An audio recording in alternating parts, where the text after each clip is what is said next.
Baik, terima kasih Bu Ketua. Assalamualaikum warahmatullahi wabarakatuh.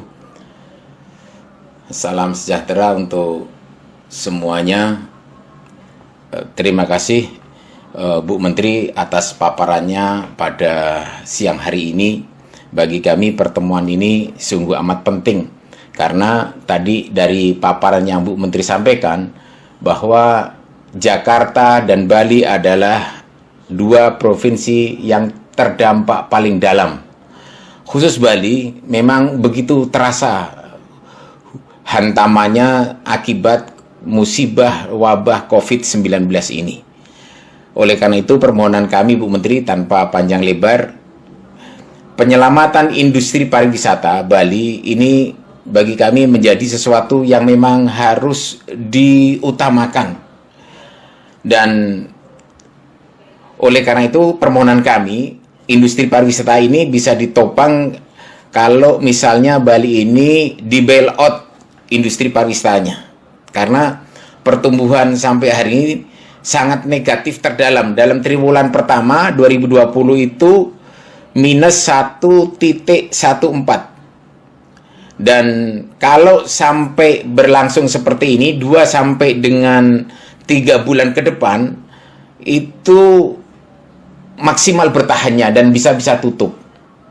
Oleh karena itu, kalau saya melihat pinjaman yang darurat ini antara 1-2 triliun itu mutlak untuk diberikan. Dan ini pun untuk jangka waktu 1-2 tahun.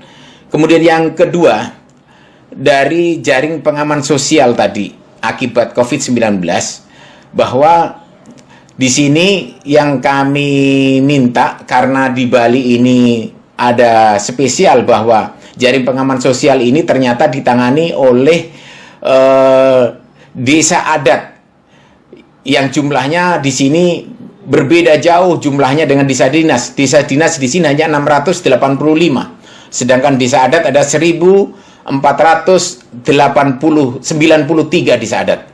Saya ulangi lagi, 1.493 desa adat. Tentu sangat banyak.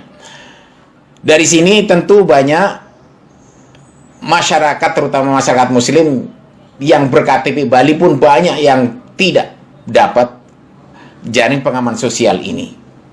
Oleh karena itu saya minta perhatian khusus dari Bu Menteri melewat kami ini sebagai perwakilan dari Bali.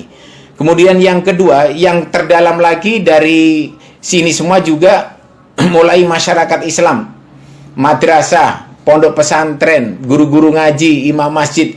Kemarin kami mendata dengan Kementerian Agama Provinsi Bali, jumlahnya hampir 5.400-an, Bu.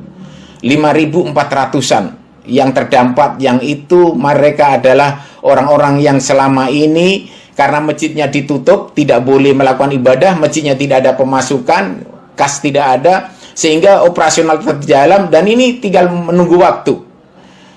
Dan ini sangat membahayakan.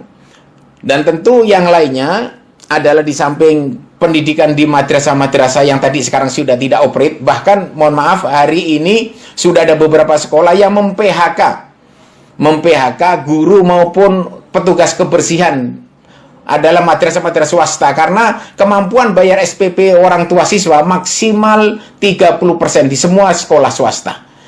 Jadi CSPP itu pembayarnya maksimal 70%, 80% tidak bisa mampu bayar. Mudah-mudahan, mohon maaf ini pengaduan dari kami, ada solusi dari Bu Menteri. Terima kasih Bu Ketua, Bu Menteri dan jajarannya. Assalamualaikum warahmatullahi wabarakatuh.